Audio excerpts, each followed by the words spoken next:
के D study मंत्रा पे। जैसा कि हमने कहा था, हमारी ईवीएस की वीडियो आने वाली है जो सीटेट के लिए और अदर टेट एग्ज़ाम के लिए, अदर टीचिंग एग्ज़ाम के लिए काफ़ी इम्पोर्टेंट होगी। तो आज हमारी ईवीएस की वीडियो का पहला पार्ट है और ये वीडियो हमने न्यू एजुकेशन पॉलिसी 2020 के अकॉर्डिंग तैयार की है। इसमें हम सबसे पहले जानेंगे कि जो जीव होते हैं वो विभिन्न तरह के होते हैं। सबसे पहले हम देखते हैं कि जो उड़ते कौन कौन से हैं। तितली, कबूतर और तोता, ये सब वह जीव हैं जो उड़ते हैं। जो चलते हैं, चलने वाले कौन से हैं। गाय, भैंस, बैल। पंख वाले कबूतर, कोयल, चील। पूंछ वाले बंदर, गाय, शेर। रेंगते हैं, गिरगिट, सांप, छिपकली। फुदकते हैं,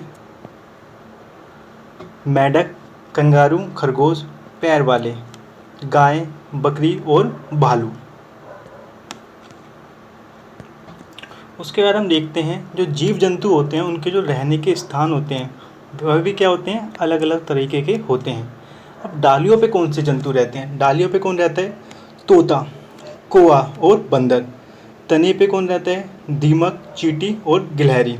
पेड़ और उसके आसपास कौन रहता है, बिल्ली, कुत्ता, गाय। पत्तों पे कौन रहता है, पिल्लू, मधुमक्खी और तितली। ज़मीन पर चूहा, सांप, खरगोश।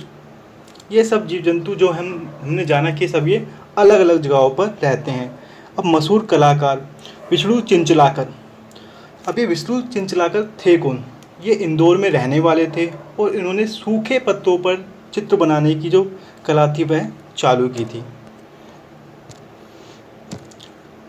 अब हम देखते हैं जो कई समुदाय होते हैं उनमें जो पानी से जुड़ी कविताएं होती हैं उनको अगर हम बच्चों को बताएंगे तो उनका अपने समाज के प्रति जो लगाव बढ़ेगा और अपने समाज के प्रति वह जान पाएंगे। और जैसा कि हम जानते हैं पहले समय पे किसी विशेष समुदाय को पानी से वंचित रखा जाता था।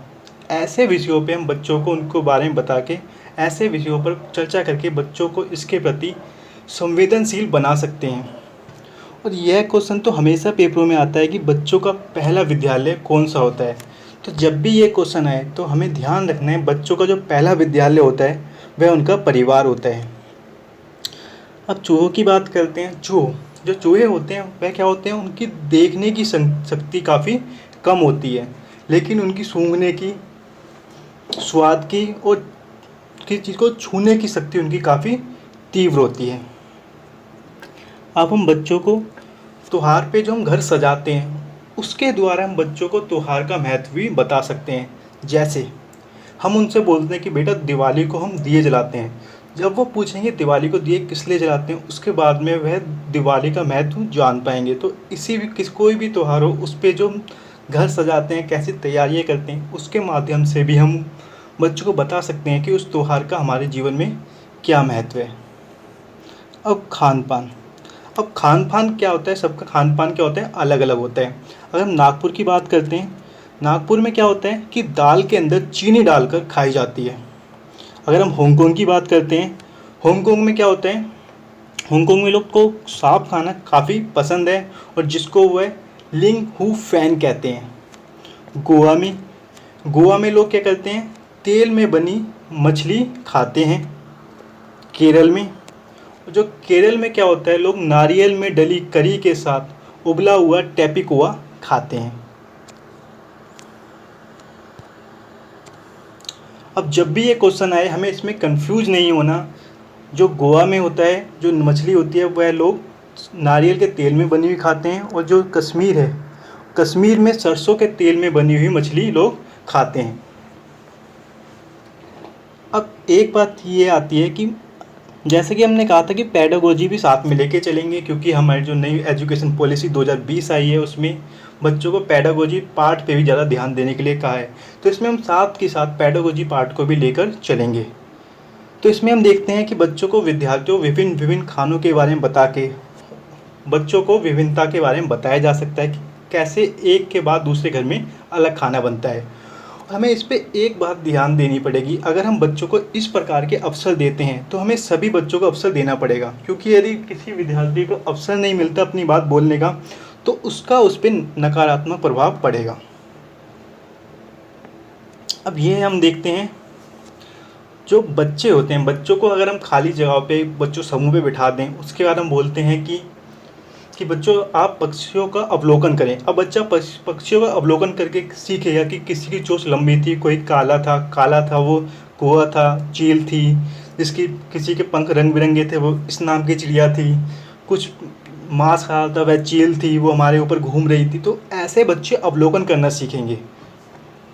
अब हम कुछ पक्षियों के बारे में जानते हैं। चील। अब चील क्या होती है? चील के होते हैं खांचे वाली पूँछ होती है।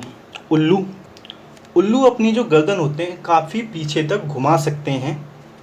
गिद्ध। अब गिद्ध आपने अक्सर देखा होगा, जहाँ पे भी गिद्ध होते हैं वो क्या करते हैं, जो मरे हुए पशु जीव जंतु होते हैं उनको खा कर क्या करते हैं, जो रास्ता होता है उसको साफ कर देते हैं। मैना। अब मैना क्या करती है? मैना अपनी गर्दन एकदम से पीछे घुमा सकती है। ये हम मैना को अक्सर देख सकते हैं। अब हम पक्षियों के पंख की बात करते हैं। अब पक्षियों के पंख में क्या खास बात होती है? हमने देखा है जो पक्षी होते हैं उन सब के पंख क्या होते हैं, अलग अलग प्रकार के होते हैं, सब पे अलग अलग डिजाइन बनी होती है। उसके साथ हम एक चीज़ भी देखते हैं कि जो पक्षी होते हैं उनके पंख उनको उड़ने के साथ साथ उनको गर्म रखने में भी मदद करते हैं। और उसके साथ में एक समय पक्षियों के पुराने पंख क्या होते हैं, झड़ जाते हैं और पक्षियों के नए पंख आते हैं।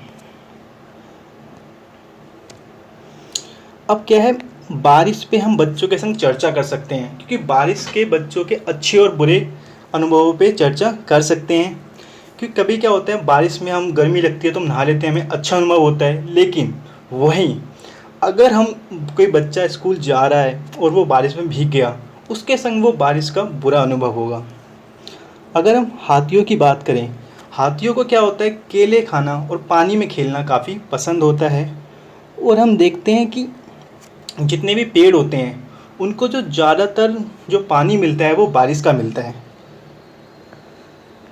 शिमला में क्या होता है, शिमला में ज़्यादातर लोग घोड़े की सवारी करते हैं और बस की सवारी करते हैं। बच्चों को हमें विभिन्न कामों के बारे में बताना चाहिए, और यह बताना चाहिए कि हमें किसी भी काम को छोटा या बड़ा, अच्छा या बुरा नहीं देखना चाहिए। समाज में हर व्यवसाय की अपनी अलग महत्व है, इसलिए हमें किसी भी काम का आकलन छोटे या बड़े प्रकार से नहीं करना चाहिए। Louis Braille.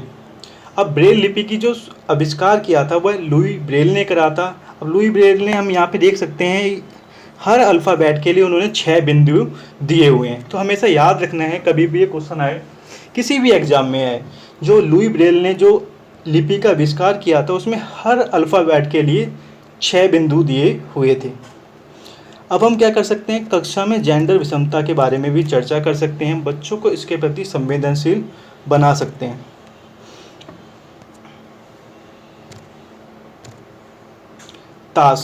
ताश में क्या होता है, ताश में 52 पत्ते होते हैं। और अगर हम चिट्ठी की प्रक्रिया देखें, जब चिट्ठी क्या होती है, चिट्ठी जब हम डाकघर में छोड़ के आते हैं उसके बाद उस पर स्टंप लगती है। स्टंप लगने के बाद में चिट्ठी क्या पहुंचती है, जिस जगह पे हमें पहुंचानी है उस डाकघर में, उसके बाद उस पर दोबारा स्टंप लगती है और उस डाकघर में फिर चिट्ठियों का बंटवारा होता है और उसके बाद वह घर जहाँ पे हमें पहुंचानी होती है वहाँ पे वह चिट्ठी पहुंचती है। अब घरों के प्रकार क्या होते हैं, अलग अलग प्रकार के होते हैं। जैसे हम असम के घर की बात करते हैं, असम में क्या होता है, असम में जब बारिश होती है काफ़ी ज़्यादा होती है, जब ज़्यादा बारिश होती है तो वहाँ के जो घर होते हैं वो 10 फुट ऊंचे बने होते हैं। और क्या होते हैं, वो जो घर होते हैं वह मजबूत बांस के खम्भों पे बने होते हैं। और घर के अंदर बनाए जाते हैं, घर किससे बनाए जाते हैं, लकड़ी से बनाए जाते हैं। वहीं हम मनाली की बात करेंगे। मनाली क्या है, एक पहाड़ी एरिया है, काफ़ी ठंडा इलाका है, बहुत बारिश होती है जिसके कारण मकान काफ़ी ठंडे होते हैं।